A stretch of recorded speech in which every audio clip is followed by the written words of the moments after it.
guys, and welcome back to our White Tigers Rising series here with the Truro City Football Club.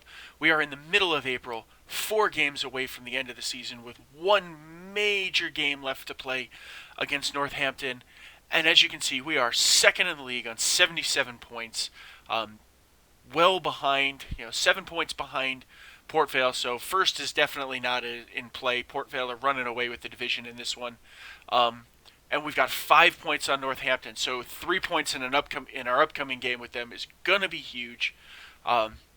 We've got good goal difference though, so hopefully that helps us push on and make our way up to League One. But it's starting to feel like this is pretty much gonna happen at this point. We have secured ourselves a playoff spot as well as Port Vale. I believe with the last game we played against them, Port Vale are a guaranteed automatic promotion now to back to League One, and Scunthorpe are confirmed as relegated. Braintree are pretty damn close to being confirmed as relegated there, which is good because we're playing 2 lousy teams in our last 4 games, which we desperately need so we can stack points to get the heck out of this league, this division, and up to the next one.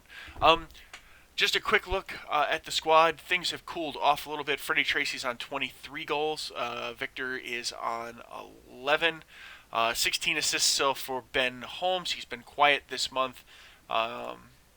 Best average rated guy, Steve Kinsella, is having a 7.46. So it's been kind of an off month. We've held on for all we were worth. So stay tuned, and I'll see you guys in the first highlight.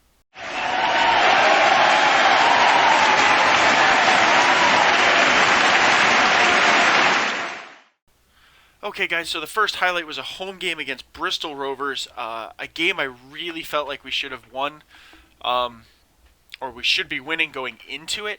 Unfortunately, we drew 0-0 and we were just horrid on the night. We fouled like you wouldn't believe and didn't put a single shot on target, so really, really unhappy with how we played, and this sort of set the tone for the month. We clawed the point out because our defense was stellar, but otherwise just a bad effort nonetheless, kind of limping in towards the end of the season here. So lousy effort overall, and there's not much more to say about this one, so I'll see you guys in the next highlight.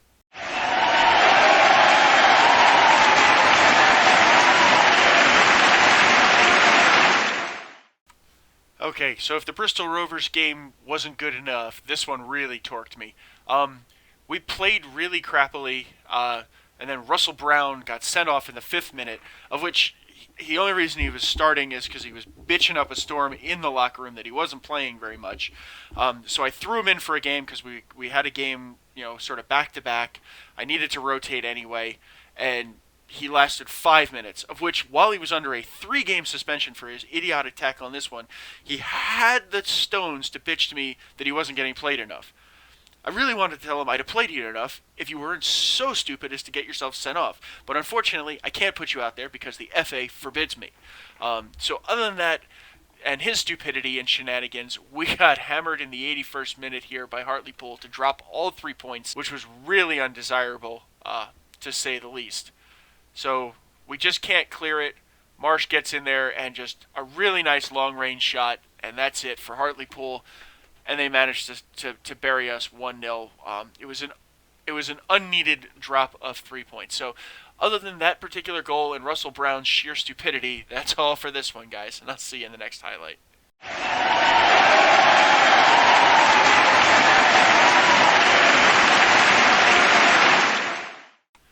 Okay, guys, so every once in a while, my faith in my squad gets restored. So this was a really, really nice and well-timed, much-needed 3-1 win against AFC Wimbledon at home from Bricklin Park.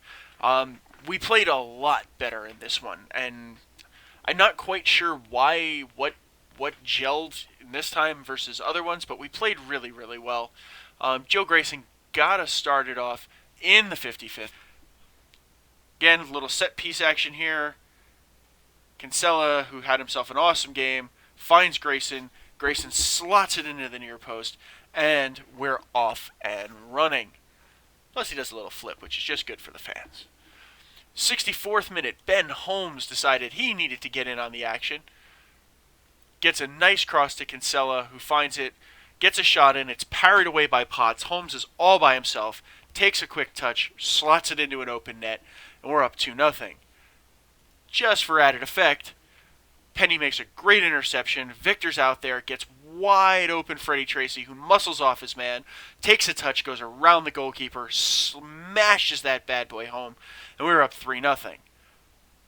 Just for good measure, we decided we needed to let a goal in. Nicky Key gets one in here just to claw one back for Wimbledon, but too late on to just in that nebulous zone there in the 6-yard box. Keeper doesn't react. He bashes it home, and that's all we've got on that one.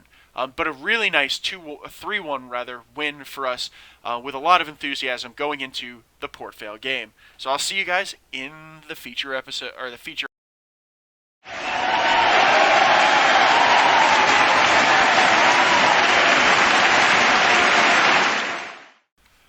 Okay, guys. Well, if everything went right in the last game against Wimbledon, in the game we needed it to go right in against Port Vale to try and claw something back, everything went wrong, and we just weren't able to do it.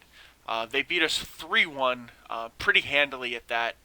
We got one good goal in this one, but it just wasn't any good. So let's jump in. We'll watch the highlights.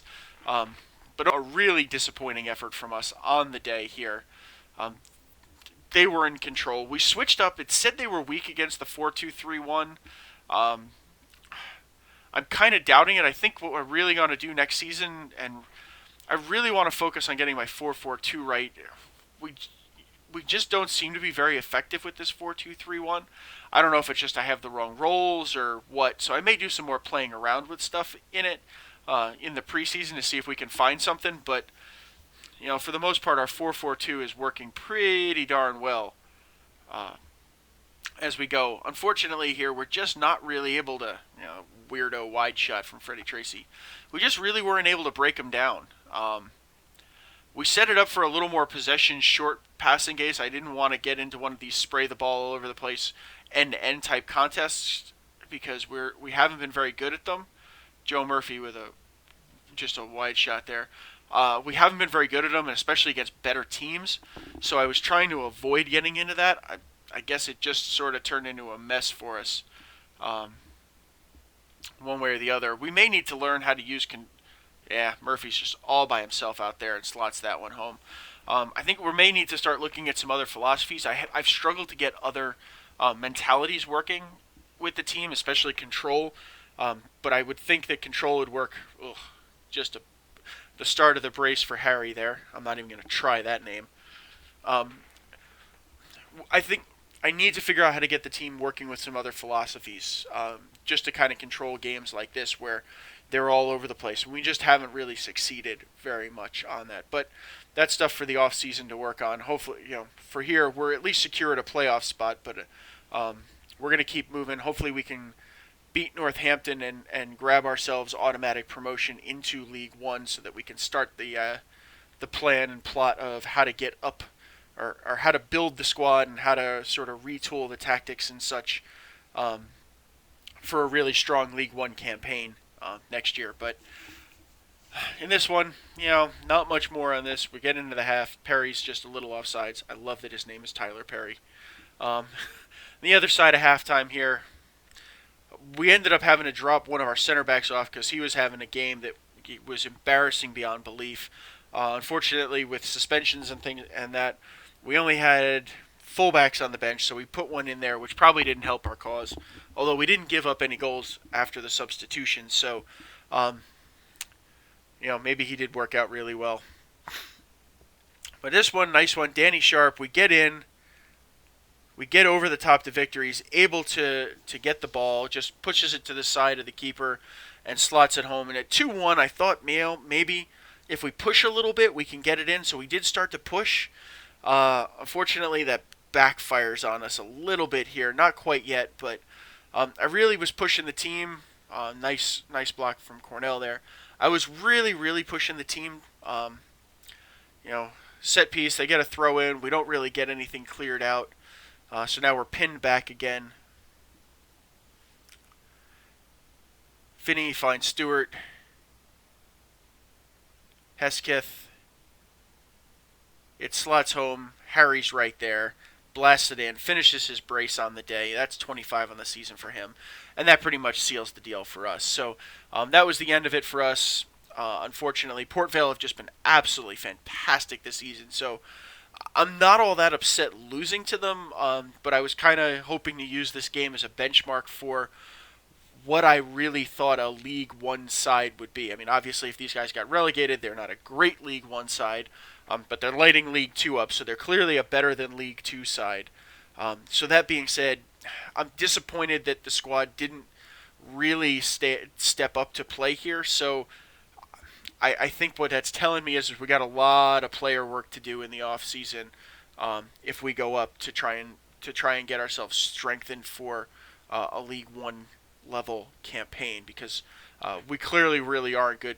This squad really wasn't good enough to stick up or stand up to a League One side on the night, unfortunately. So a soft shot into Cornell just to finish the game there. So we moved the ball okay, but we just don't. We're not doing anything with it. There's no real creativity, so I think we're going to need to look for some more creativity in the midfield. Some more serious in terms of strikers. Get some better fullback. Well, I'm not hugely disappointed with our fullbacks, but figure out work on getting them more integrated into the play with our tactical choices. And then really go after a much better echelon of attacking midfielders. Ben Holmes, I'm not all that upset with, but I think we really need to start taking a look at a better attacking midfield echelon. So that's it for this one, guys, and I'll see you in the wrap-up. Okay, guys, so that's it for this episode. We've got 4 games to go, a massive game against Northampton, and then pretty much a pretty clean, safe, simple run-in to the end of the season for us. So hopefully we can get everything done, secure what we need to secure, and get out of this division to League One. So if you're liking what you're seeing, guys, please smash that like button. If you haven't already subscribed to the channel, please subscribe to the channel. Check out the links. You can go check out Paul's FC United of Manchester. He's got some awesome things going on that series. They're playing really, really well, so go check it out. He's pulling his hair out at times and jumping up and down, so you want to get in and see what's going on in that one. And remember, if you need to catch up, the link to the entire playlist is here, so check out what's going on over there, and I'll see you guys in the next episode. Bye now.